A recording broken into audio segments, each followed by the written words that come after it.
কৃষিকে ওই পুরানা ধাঁচের কৃষিতে আমরা আর দেখতে চাই না। এখন কৃষি এবং কৃষক এই দুইটাকেই শিল্প এবং শিল্পীকে আমরা পরিণত করবো। বলবেন এত টাকা কই পাবেন? টাকা আছে তো, অনেক টাকা আছে আমাদের।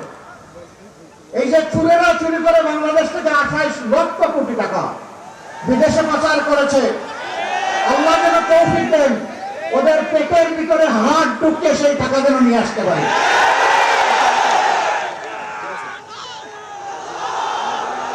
এটা বাংলাদেশের বার্ষিক বাজেটের 4 গুণ।